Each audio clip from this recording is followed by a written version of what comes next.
The gunshot echoed through the warehouse corridor before Lena Carver even registered the flash. She dropped the delivery box and threw herself against the rusted metal wall, heart hammering so hard she could feel it in her throat. Another shot rang out, closer this time, and she heard a man's scream cut short. Her phone buzzed in her pocket with the Courier app's cheerful notification. Delivery zone reached. Please confirm drop-off location.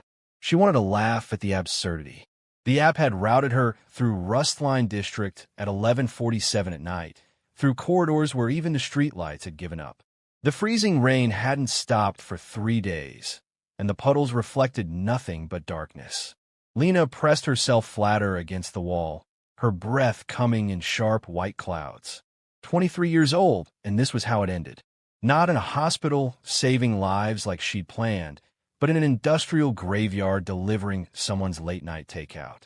Footsteps splashed through water, heavy and uneven. Lena's hand found the small canister of pepper spray on her keychain. It was something at least. She'd bought it after her second week as a courier, after a drunk man had followed her for 6 blocks. The footsteps stopped somewhere close. Too close. Then she heard something else. Crying. High-pitched, desperate. Babies.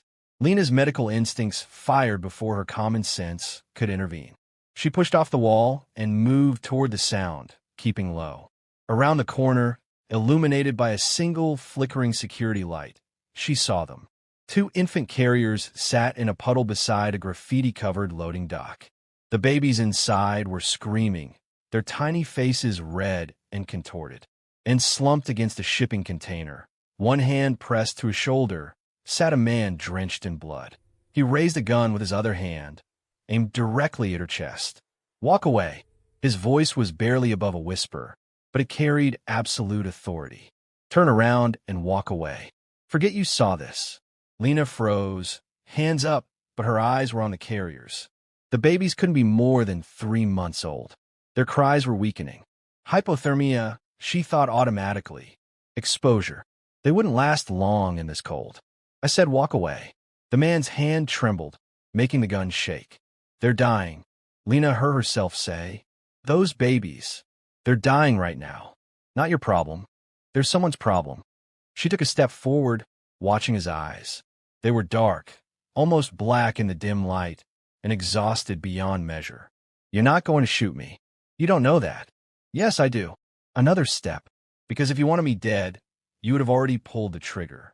And because you went through the trouble of getting those babies out of wherever you came from, which means you care if they live. The man's jaw clenched. Up close, she could see the tattoos covering his neck, disappearing under his soaked shirt. Geometric patterns, precise lines, almost mathematical. His face was striking even in its current state, sharp cheekbones, a straight nose, lips pressed thin with pain. Walk. Away. Each word cost him effort. Lena ignored him and crouched beside the first carrier. The baby inside was a boy, his lips starting to turn blue. She touched his cheek with the back of her hand. Too cold. Way too cold. How long have they been out here? 15 minutes. Maybe 20.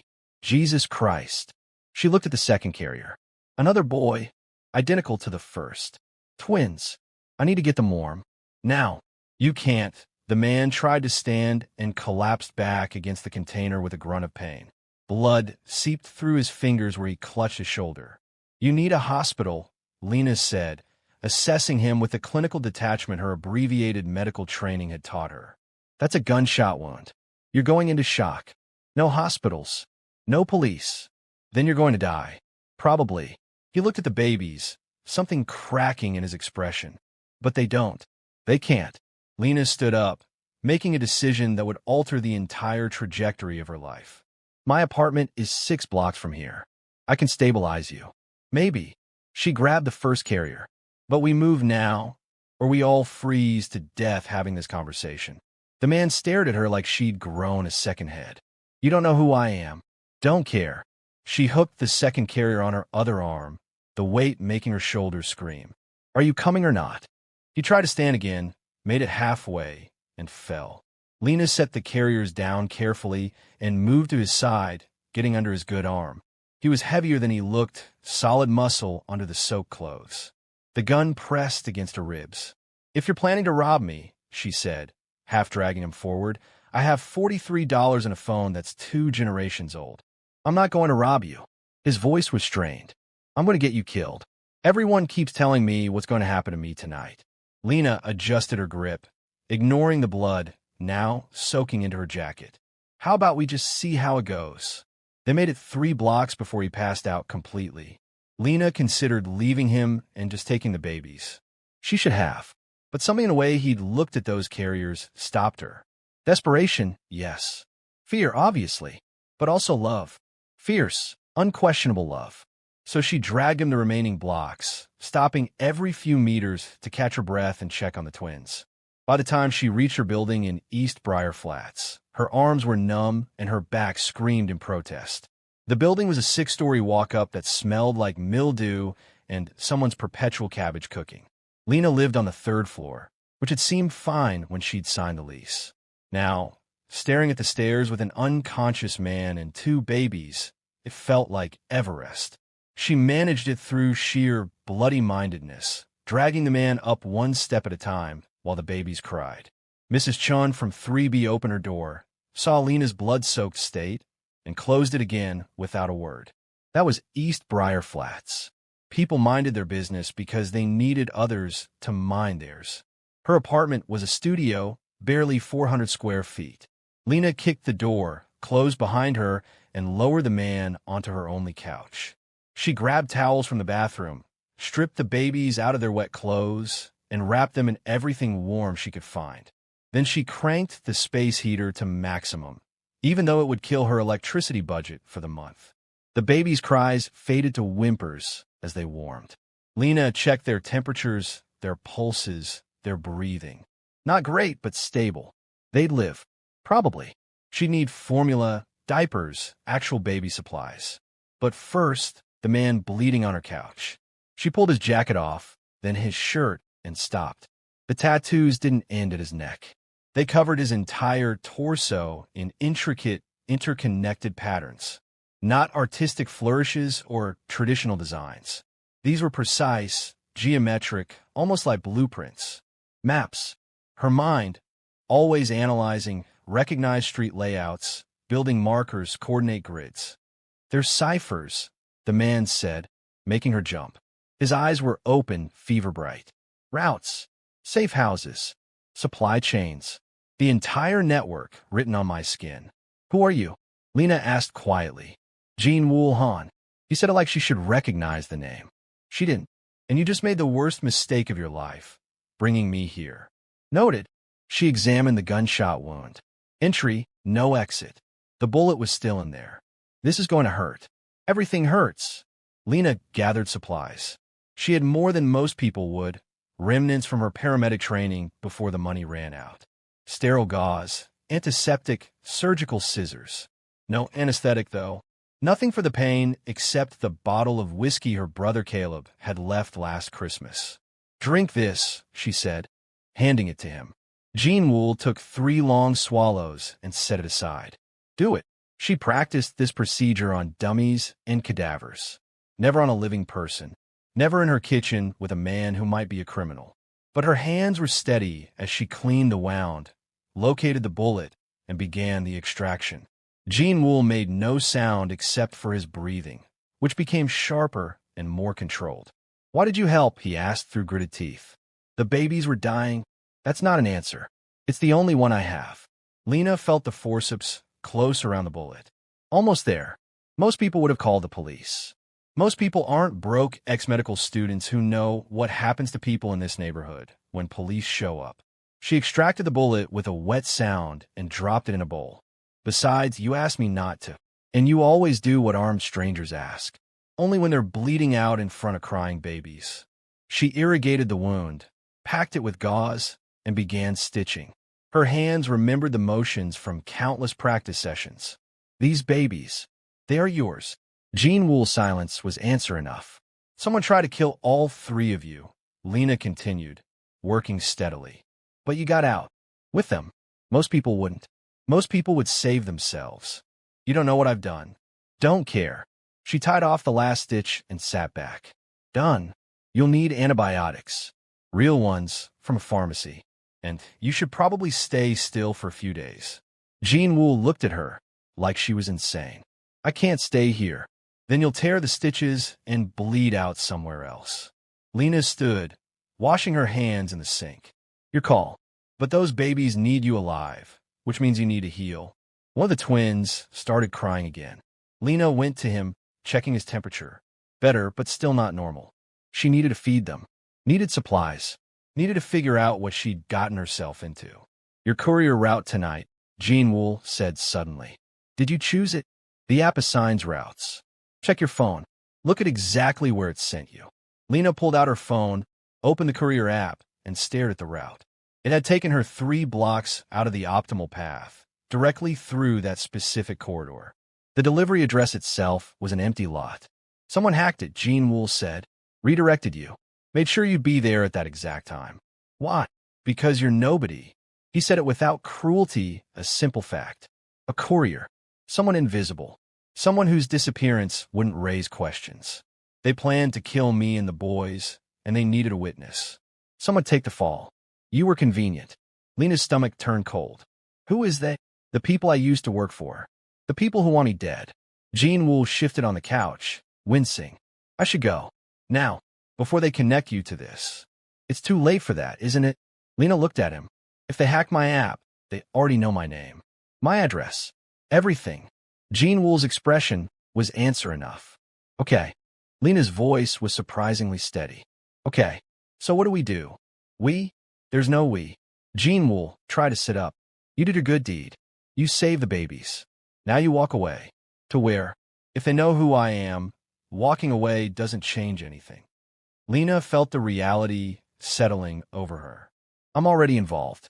The moment I picked up those carriers, I became part of this. Jin-Wol stared at her for a long moment. Then, slowly, he nodded. You're smarter than you look.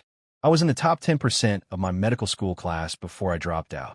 So yeah, I can connect basic dots. She moved to the window, looking out at the rain-soaked street. Tell me what we're dealing with. You don't want to know. I really, really do.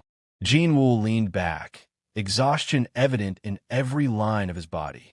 I ran the Brayfield syndicate for 7 years. Controlled everything from the docks to the financial district. Drugs, weapons, information. If it moved through this city, I knew about it. Lena absorbed this. And now my wife wants me dead. She orchestrated a coup, turned the council against me. Call me a traitor. Call me weak. His voice went hard. She wanted the boys gone. Said they made me vulnerable. Jesus. Lena looked at the sleeping twins. She tried to kill her own children? They're not hers biologically. Surrogacy. It was practical, she said. Kept her body unchanged, her position secure. Jin-Wol's hands clenched. When I found out about the hit, I had 40 minutes to get them out. The formula was already poisoned. The nanny was already dead. I grabbed them and ran. The formula was poisoned. Lena moved quickly to the carriers, checking the bottles still attached to them. Which one did they drink from? Both. About an hour before I grabbed them. An hour? Lena's medical training kicked into overdrive. What kind of poison? I don't know. Something slow-acting. The doctor said they had until midnight. Lena checked her phone. 12:17 a.m. Jin-Wol, this should be dead already. I know. She looked at the babies, her mind racing. They were breathing normally. Color improving. No signs of distress beyond the earlier cold exposure. Either the dose wasn't lethal or your apartment delay saved them. Jin-Wol finished. The cold. It would have slowed their metabolism. Maybe. Lena wasn't convinced, but she didn't have time to figure it out. We need to be sure. I need to pump their stomachs. Now. Here. Do you have a better option? She didn't wait for an answer. Lena gathered what she needed. Her movements efficient despite the fear coursing through her. She'd never performed a gastric lavage on an infant. She had barely done it under supervision. But the alternative was watching these babies die, and that wasn't acceptable. Hold them steady, she told Jin-Wol, and talk to them. They need to hear your voice. Jin-Wol moved to her side, cradling the first twin with his good arm. His face, previously so controlled, crumpled as he looked down at his son. Hey, little one. It's Dad. You're safe now. I promise you're safe. Lena worked as gently as she could, inserting the thin nasogastric tube. The baby cried, a piercing sound that cut straight through her. Jin-Wol kept talking, his voice breaking. I'm sorry. I'm so sorry. This is my fault. All of this is my fault. The procedure took 15 minutes for the first twin, 20 for the second. When it was done, Lena collapsed against the counter, shaking. The liquid she'd extracted from their stomachs sat in the basin, slightly discolored. She needed to test it, but her gut said Jin-Wol was right. Poison. They're okay, she said finally. They're going to be okay. Jin-Wol had both boys cradled against his chest, tears running down his face. Lena had never seen someone look so devastated and so relieved simultaneously. Thank you. I can't. I don't have words. Thank you. Don't thank me yet. Lena checked the time again. If your people hack my courier app, they might already be coming. We need a plan. There is no plan. I get the boys out of the city, far away, somewhere Mira can't reach. And then what? You run forever?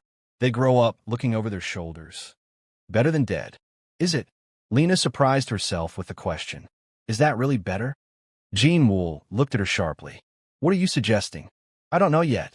Lena moved to the window again. The street below was empty, but that didn't mean anything. But running seems like a temporary solution.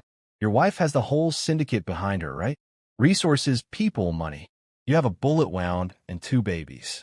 How long until she finds you? Long enough. You don't believe that. Jin-Wol didn't respond, which was answer enough. They sat in tense silence, broken only by the baby's soft breathing and the rain against the window. Lena's mind worked through possibilities, discarding each one. She was a courier, a failed medical student. What could she possibly do against a criminal organization? The knock on the door made them both freeze. Lena, a male voice called. Lena, I know you're in there. I saw you on the stairs. Jin-Wol had the gun in his hand instantly, pointed at the door. Lena put herself between him and it. Who is it, she called. It's me. It's Caleb. Lena's stomach dropped. Her brother. Here. Now. Of all the timing in the world. Caleb, go home. Can't do that, sis. Need to talk to you. It's important. Jin-Wol's voice was low and deadly. Who is Caleb? My brother. He's... Lena tried to think of how to explain Caleb. Charming, brilliant, self-destructive Caleb who'd blown through 3 careers and countless opportunities. He's got problems. Money problems. But he wouldn't. Lena, I know he's in there. Caleb's voice changed, becoming desperate. The man with the babies. I know he's there. Please, just open the door. We could talk about this. Jin-Wol's expression went cold. He's one of them. No. But even as Lena said it, she knew. Caleb's gambling debts. His mysterious new job he wouldn't talk about. The expensive watch he'd been wearing at Christmas. No, he wouldn't. The door crashed open, lock splintering. Caleb stood there, and he wasn't alone. 2 men flanked him, both armed. But Caleb himself looked sick, his face pale and sweating. I'm sorry, Caleb said, and he sounded like he meant it. Lena, I'm so sorry. But I don't have a choice. They'll kill me if I don't bring him in. Lena stared at her brother. They'd been close once, before their parents died. Before Caleb's addictions and her medical school dreams collapsed under debt. They'd stopped talking 6 months ago after their last fight about money. Caleb, she said quietly, there are babies here. I know. I'll make sure they're safe. But him. Caleb gestured at Jin-Wol. He has to come with us. No. The word came out stronger than Lena felt. Lena, please. You don't understand what these people will do to me. And you don't understand what they'll do to him. To his children. Lena held her ground. You're my brother. I love you. But I can't let you do this. Caleb's face crumpled. I owe them $300,000. $300,000. If I don't pay, they'll kill me. They said I could work it off by helping find Jin-Wol. This was supposed to be easy. I wasn't supposed to find him here with you. Life's full of surprises, Jin-Wol said flatly, gun still trained on the door. One of the men flanking Caleb raised his weapon. Put the gun down. You're coming with us. Everything happened fast. Jin-Wol fired first, hitting the man in the shoulder. The second man fired back, missing. Lena threw herself over the babies as more shots rang out. She heard Caleb shouting, heard furniture splintering, heard the wet thud of bullets hitting flesh. When the shooting stopped, both of Caleb's companions were down, and Caleb was on his knees, hands pressed to his stomach, blood seeping between his fingers. "No!" Lena crawled to him. "No, no, no. Caleb, look at me." Her brother's eyes found hers. "I'm sorry. I'm so sorry, Lena. I never wanted. I didn't know you'd be. Don't talk. Save your strength." But Lena knew. She could see it. The amount of blood, the location of the wound. Even in a hospital, his chances would be minimal. Here, in her apartment, with no supplies and no time, he had none. "He shot me," Caleb said, sounding surprised. "The other guy, he shot me. I wasn't going to hurt you. I swear." I know you weren't." Lena pressed her hands over his, trying to stop the bleeding. It was pointless. "Caleb, please. Please hold on. Remember," Caleb coughed, blood on his lips. "Remember when we were kids? When you wanted to be a doctor, and I said I'd be your first patient?" "Yeah." Tears ran down Lena's face. "I remember. Guess I am after all." He tried to smile. "You were always the good one, the smart one. Mom and Dad were so proud." "Caleb, don't do this." But his eyes were already glazing over. His breathing became shallow, then stopped. Lena performed CPR, compressions, and rescue breaths, even though she knew it was too late. She kept going until Jin-Wol's hand on her shoulder stopped her. "He's gone," Jin-Wol said quietly. "I'm sorry." Lena looked down at her brother's body, her hands covered in his blood. Everything felt distant and unreal. This was supposed to be a simple delivery run. Check an address, drop off food, make $17. Instead, her brother was dead on her floor, and she was in the middle of a gang war. "We need to move," Jin-Wol said. "Those gunshots. Someone will have heard. I can't just leave him. You don't have a choice. More will come. Myra's people. The police. Maybe both. We have minutes, not hours." Jin-Wol was already moving, gathering the babies despite his injury. "Lena, I need you to focus. Can you do that?" Could she? Lena looked at Caleb one more time, then at the twins. Innocent, helpless, alive because she'd intervened. She thought about her brother's last words. "You were always the good one." "Where do we go?" she asked. Jin-Wol looked at her with something like respect. "The Meridian. Syndicate headquarters. It's the last place they'll expect me to go." "That's insane." "Exactly." He handed her one of the carriers. "They think I'm running. Hiding. Going to the heart of it all is the move they won't predict. And when we get there, I take back what's mine." They left through the fire escape, Jin-Wol moving slower than he should with his injury. Lena took one last look at her apartment, at Caleb's body on the floor, and something hardened inside her. Her brother had made his choices. Bad ones. But he died trying to warn her in his own way. Trying to protect her, even at the end. The Meridian was a converted steel refinery on the eastern edge of the city, all towering smokestacks and brutalist architecture. It had been abandoned for 20 years before someone bought it and transformed the interior into something between a fortress and a palace. Lena had passed it countless times on delivery runs, never imagining she'd be inside. Jin-Wol used a service entrance, bypassing the main security. Inside was warmer, cleaner, almost corporate. Hallways lined with dark wood and subtle lighting. Men and women in expensive suits moved past them without question. Jin-Wol walked like he owned the place, which Lena supposed he had. "They know we're here," Jin-Wol said quietly. "Building security will have flagged us the moment we entered, but they'll wait. Protocol says the council has to convene before any action is taken against leadership." "You're still leadership?" "Until they officially strip my rank, yes. Which means we have maybe 30 minutes before the council meeting." He led her through a maze of corridors, up 2 flights of stairs, into a room that looked like a luxury hotel suite. "This was mine," Jin-Wol said, setting the carrier down. "Mine and Myra's. She's probably still using it." The space was immaculate. Floor-to-ceiling windows overlooked the city. Minimalist furniture, expensive art, a kitchen that probably cost more than Lena's entire apartment. There was a nursery attached to the main room, fully stocked with everything the twins would need. "They had this ready," Lena said, looking at the cribs, the changing table, the shelves of supplies. They were expecting babies. The surrogacy was Myra's idea. She wanted heirs. Insurance. Jin-Wol moved to a hidden panel in the wall, pressed it, and revealed a safe. She just didn't want them to make me soft. To give me something more important than the syndicate. Did they? Jin-Wol looked at his sons. The moment I held them for the first time, everything changed. I started thinking about the future differently. About what kind of world they'd inherit. What kind of man I wanted to be for them. He pulled out a phone from the safe, along with a stack of documents. Mira saw it as weakness, and you saw it as evolution. Something like that.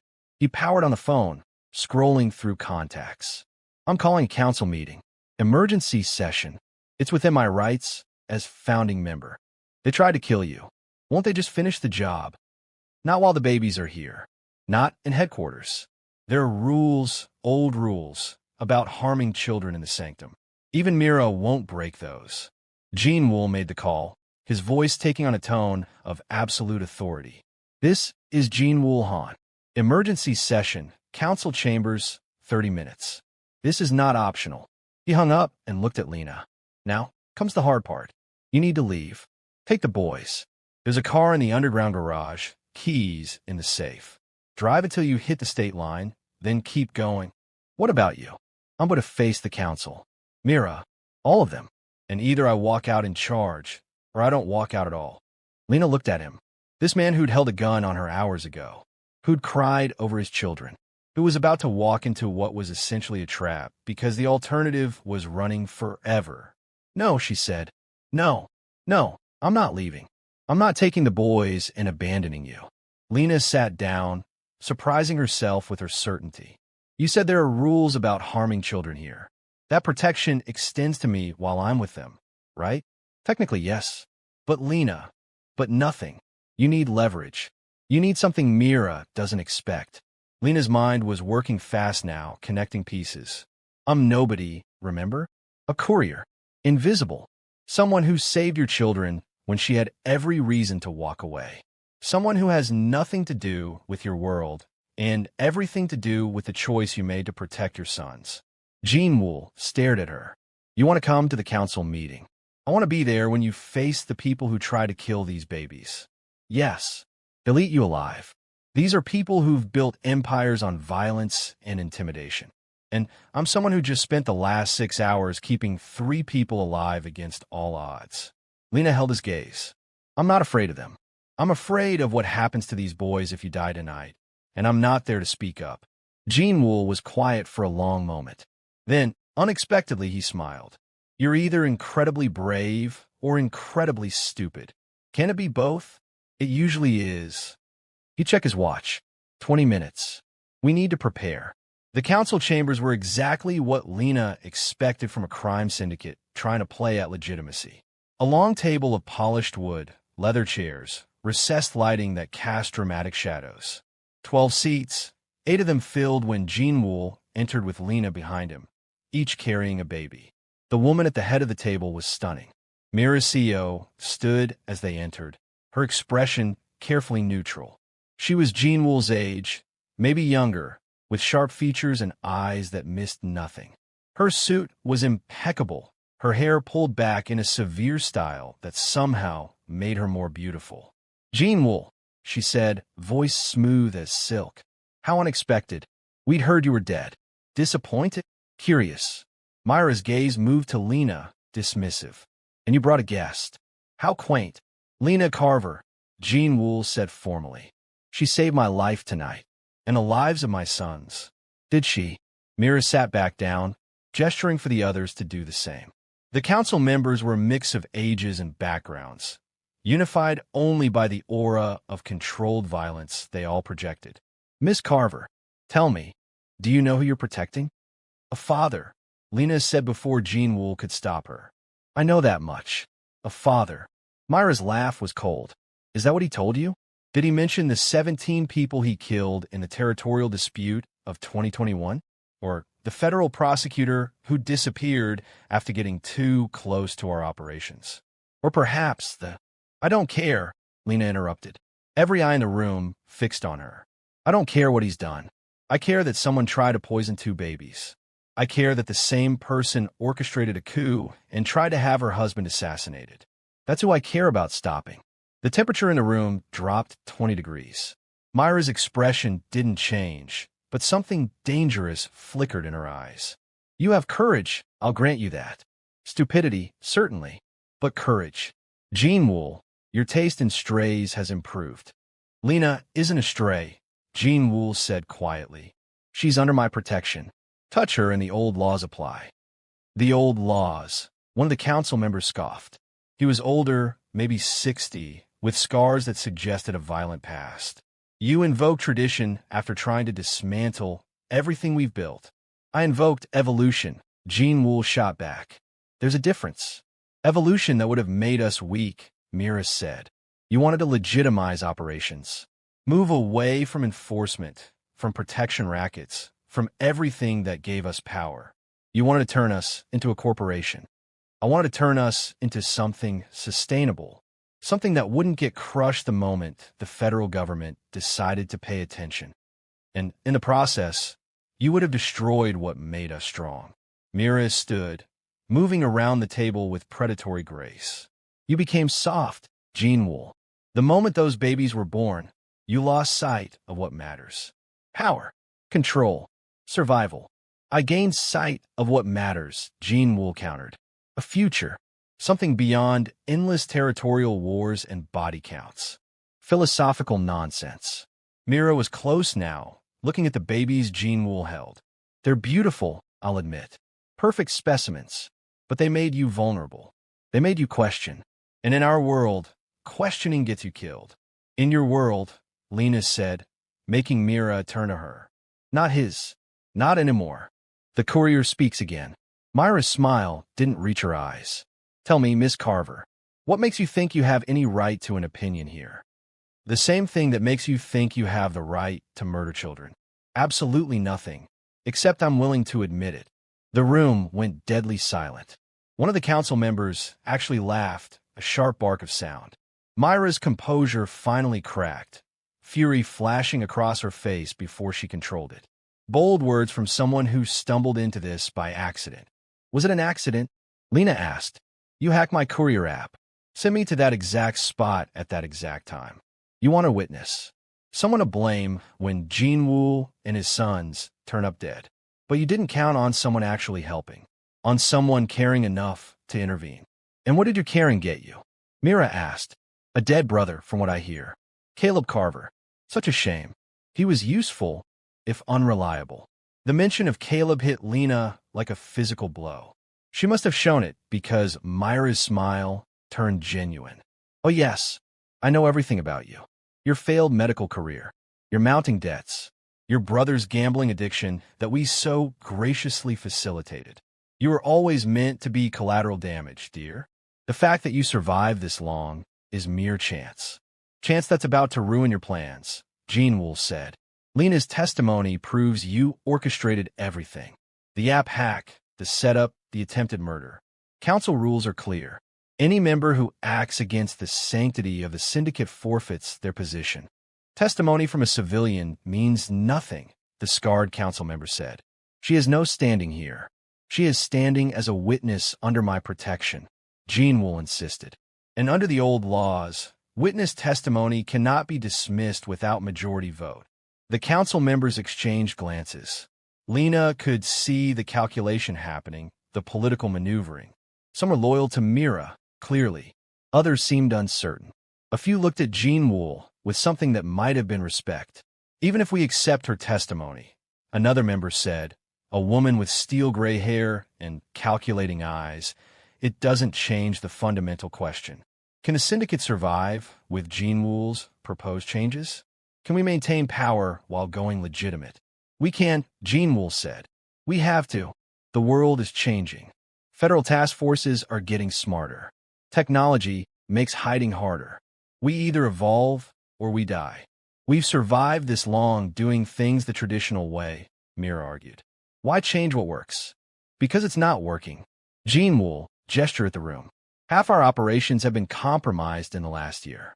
We've lost 3 territories. Federal indictments are pending against 4 members. This isn't sustainability. This is slow collapse. He's right. The gray-haired woman said slowly. The prosecutors are circling. My sources say indictments could drop within months. Then we deal with the prosecutors the way we always have, Mira said coldly. By killing them? That worked in the 90s. It doesn't work now. Kill one. 3 more show up, and the media attention makes everything worse. Jin-Wol was leaning forward now, intense. We need a different approach. Legitimate businesses that we use to launder operations. Political connections built through legal campaign contributions. A public face that makes us untouchable. Untouchable and toothless, Mira spat. Untouchable and smart. The argument continued, circular and heated. Lena watched, cradling the twin in her arms. They'd fallen asleep, tiny hand curled against her chest. So innocent, so unaware of the violence and power struggles happening around him. She thought about Caleb, about her dead-end courier job, about the moment she decided to help instead of walking away. Every choice had led her here, to this room, to this moment where criminal leaders debated the future while she held a baby. Enough, the gray-haired woman said finally. We vote. Jin-Wol's return to leadership versus Myra's continued control. Standard majority. There's one more thing, Lena said, surprising herself. Everyone looked at her. Before you vote, you should know something. The courier has more wisdom to share. Myra's voice dripped sarcasm. I can prove Jin-Wol's tattoos are real. The ciphers. The maps. Lena had been thinking about this, piecing it together. While I was treating his wound, I saw them up close. The level of detail is insane. Street names, building markers, GPS coordinates. It's all there. So, the scarred man asked. So if something happens to Jin-Wol, all that information dies with him. Literally. He's the map. The entire network, encoded on his skin. Kill him, and you lose everything. Every safe house, every route, every connection. Lena looked directly at Mira. That's why you wanted him dead slowly. Not a quick hit. You needed time to photograph the tattoos, to decode them. But he got away too fast. Myra's expression confirmed Lena was right. Without those maps, Lena continued, rebuilding would take years. Maybe decades. You'd be vulnerable. Weak. Every enemy you've ever made would see it as an opportunity. She paused. But with Jin-Wol alive, cooperating, transitioning the syndicate his way, you keep the knowledge. You keep the power. You just use it smarter. The room was silent. Lena could feel her heart pounding, but kept her expression neutral. She'd just made a play in a game she barely understood, using logic and observation as her only weapons. The girl makes a compelling argument, the gray-haired woman said. Jin-Wol alive is more valuable than dead, even if we disagree with his methods. He betrayed us, Mira said, but her voice lacked its earlier conviction. He tried to evolve us, the woman corrected. There's a difference. And frankly, Mira, your coup attempt was sloppy. The poison formula, the syndicate hunter ambush, these are tools of desperation, not strategy. Other council members were nodding. The momentum was shifting. Lena could see Mira sensing it too, her composure fracturing. Vote now, Jin-Wol said.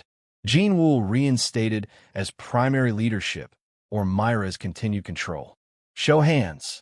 5 hands went up for Jin-Wol. 3 for Mira. 1 abstention. It was decided.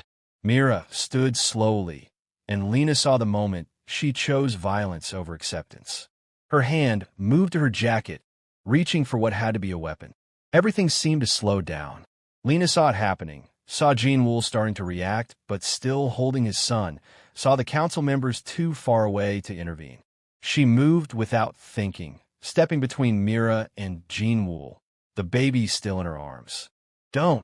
Mira froze, gun half drawn. Get out of my way. No. I will shoot through you. No, you won't. Lena kept her voice steady despite the terror flooding her system. Because if you do, you break the sanctum laws. You harm a child in headquarters.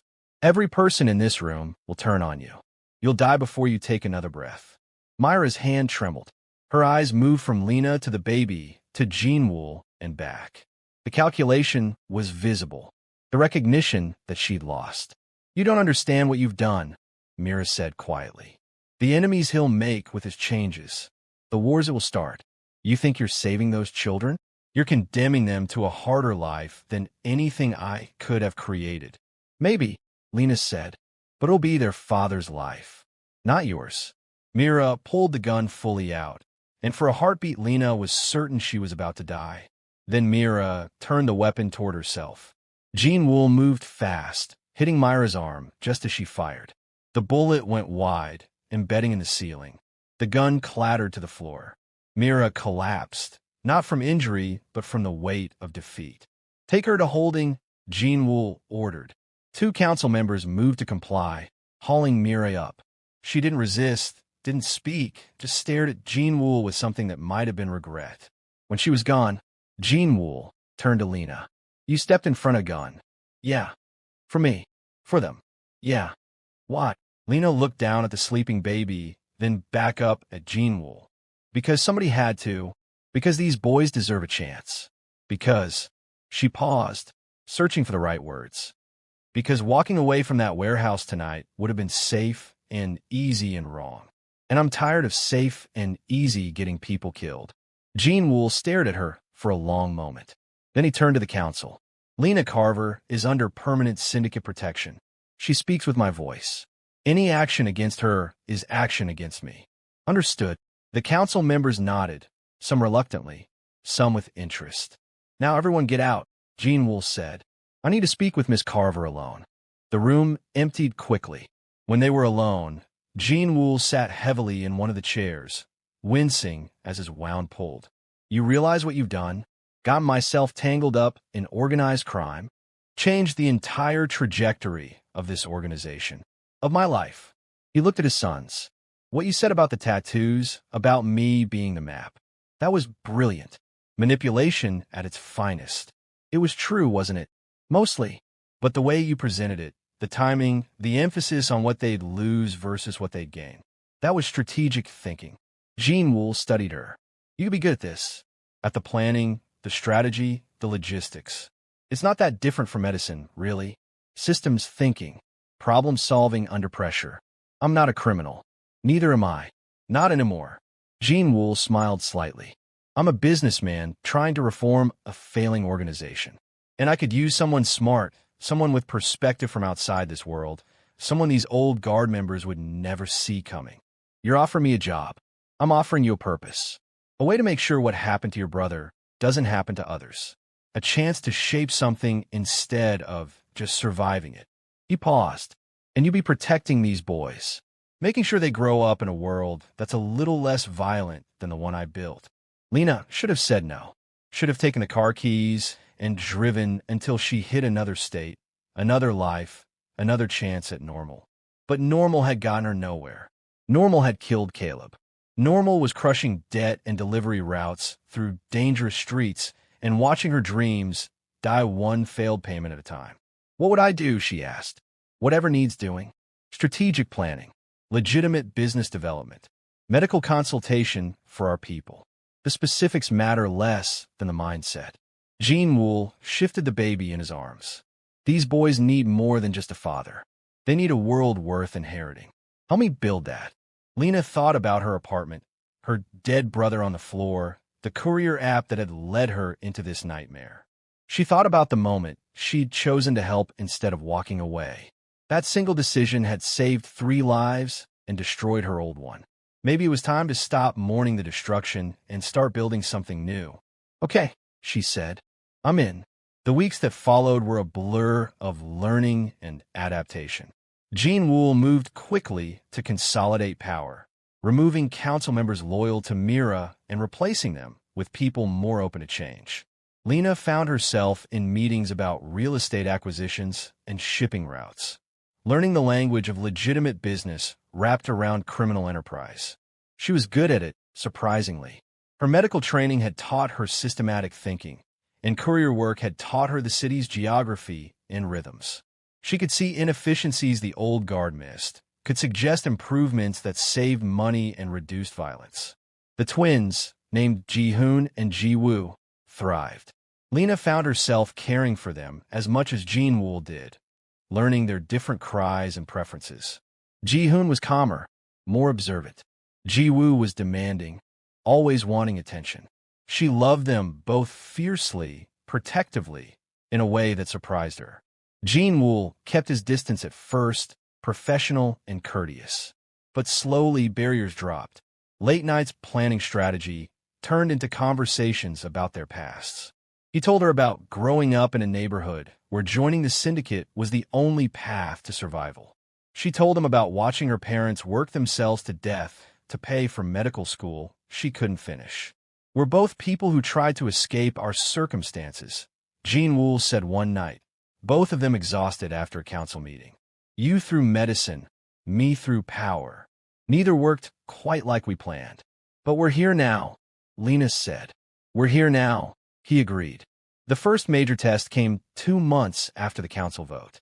A rival organization tried to move on one of their territories, expecting the leadership change to mean weakness. Jin-Wol's response was calculated and brutal. No violence, but economic warfare.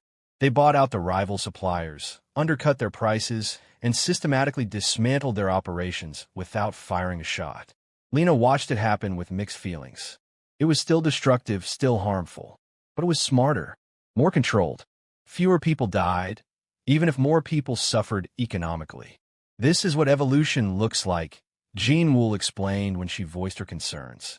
"Not perfect, not clean, but better than the alternative." She had to accept that. Perfect wasn't possible, but better? Better was achievable. 6 months in, Jin-Wol called her to the office he maintained in the Meridian. "I have a proposal," he said without preamble. "Another strategic initiative? More personal than that." He looked uncomfortable, which was unusual for him. "The boys need stability, a family structure, and I need someone I trust absolutely, someone who can lead alongside me, not behind me." Lena's heart started beating faster. "Jin-Wol, I'm not proposing marriage," he said quickly. "Not in the traditional sense, but a partnership, co-leadership, equal authority. You'd be their mother in everything but biology, my partner in everything but romance." He paused. "Unless romance developed naturally, which I wouldn't be opposed to. But that's not the primary concern. You want me to help you run the syndicate. I want you to help me transform it. There's a difference." Jin-Wol stood, moving to look out the window at Brayfield's skyline. "I've watched you these past months. The way you think, the way you solve problems, the way you love my sons. You're what this organization needs. What I need." Lena joined him at the window. The city spread out below them, millions of lives intersecting in patterns of chaos and order. Somewhere down there, her old apartment sat empty. Caleb was buried in a cemetery she visited every week. Her courier app had been deleted from her phone. That life was gone. This life, strange and dangerous and purposeful, had taken its place. "Equal partnership?" she asked. "In everything. And if the council objects?" "They already don't object." Half of them suggested this. "You've earned respect, Lena. Grudging from some, genuine from others, but respect nonetheless." She thought about the babies sleeping in the nursery down the hall, about Jin-Wol's transformation from crime boss to something more complex, about her own journey from invisible courier to someone who could change the trajectory of an entire organization. "Okay," she said. "Partners." Jin-Wol smiled, and it transformed his whole face. "Thank you." The announcement to the council went smoother than expected. Lena stood beside Jin-Wol as he declared their partnership official, granting her authority equal to his own. Some members clearly had reservations, but nobody openly objected. The gray-haired woman, whose name Lena had learned was Catherine, actually looked pleased. "About time," Catherine said after the meeting. "Jin-Wol needs someone to balance his intensity. And those boys need a mother who actually gives a damn." "I'm not replacing anyone," Lena said carefully. "You're not replacing anyone because there was nobody to replace. Mira never wanted them. She wanted heirs, not children. There's a difference." Catherine studied her. "You, though, you wanted nothing from this world, and yet here you are. That kind of authentic motivation is rare. I just wanted to help. And in helping, you changed everything. That's how real transformation happens. Not through grand gestures, but through one person deciding to stay when they could walk away. Over the next year, Lena proved Catherine right. She implemented systems for legitimate business expansion, created partnerships with local politicians through legal contributions, and slowly reduced the syndicate's reliance on violence. It wasn't elimination, that would be impossible, but it was reduction. Measurable, significant reduction. The boys grew. Ji-hoon took his first steps in Lena's presence, and she cried. Ji-woo spoke his first word, Mama, looking directly at her. Jin-Wol had smiled and said nothing, but Lena saw the emotion in his eyes. They became a family in the way families are built, not born, through shared struggles and quiet moments and the daily work of caring for two babies who needed them desperately. Jin-Wol and Lena's relationship evolved slowly from partnership to friendship to something deeper. The first time he kissed her was after a particularly brutal council meeting where they'd fought off another attempt to return to old methods. They were both exhausted, stressed, and somehow in that moment of shared struggle, the kiss felt inevitable. I wanted to do that for months, Jin-Wol admitted afterward. I know, Lena said. I was waiting for you to figure it out. They didn't rush anything. The romance developed at its own pace, secondary to the work and the boys, but no less real. Lena learned Jin-Wol's scars, both physical and emotional. He learned hers. They built something genuine on a foundation of mutual respect and shared purpose. 2 years after that night in the warehouse, Lena stood on the Meridian's upper catwalk, Jin-Wol beside her, each of them holding one of the boys. The city spread out below them in patterns of light and shadow. Do you ever regret it? Jin-Wol asked. Staying. Choosing this life. Lena thought about it honestly. She thought about Caleb, buried but not forgotten. About her medical degree that would never be completed. About the simple life she'd once imagined for herself. No, she said finally. This isn't the life I planned, but it's the life I chose. There's power in that. In choosing. You've given me more than I thought possible, Jin-Wol said quietly. A family. A future. A reason to believe we can be better than what we were. We gave each other that. Lena looked at him. None of this works if it's just one person. It has to be partnership. Equals.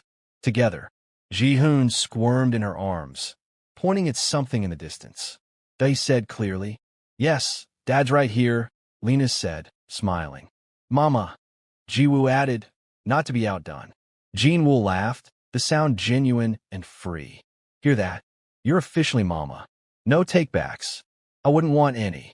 They stood there as the sun set over Brayfield, a family built from chaos and choice. The city below them was still dangerous, still filled with people struggling to survive. But in their small corner of it, they'd built something different. Not perfect, not clean, but better. The syndicate was changing, slowly but definitely. Violence decreased. Legitimate businesses flourished. Political connections grew stronger. There were still problems, still conflicts, still moments where Lena questioned every choice she'd made. But there were also victories. Lives saved. Opportunities created. A future taking shape. Lena Carver, who'd once been invisible, now stood at the center of an empire she was systematically transforming. The courier who'd stumbled into a nightmare had become the strategist who turned it into something resembling a dream. Ready to go in? Jin-Wol asked. Council meeting in an hour. Another exciting discussion about shipping routes and tariff negotiations? Probably, though Catherine mentioned something about territorial disputes in the South End. Of course she did. Lena adjusted Ji-hoon on her hip. Let's get these two fed and settled first. Priorities. They headed inside, partners in every sense, building a future none of them could have imagined that night in the rain when a courier chose compassion over safety. The path ahead was still uncertain, still dangerous. But they'd walk it together, and that made all the difference. If you enjoyed this story about transformation, unexpected family, and choosing purpose over safety, please hit that like button and subscribe for more compelling narratives. Drop a comment below telling us what moment resonated with you most. Was it Lena's first choice to help, the council confrontation, or the family they built together? Your engagement helps us bring you more stories like this. Thank you for watching, And remember, sometimes the life we don't plan becomes the life we needed all along.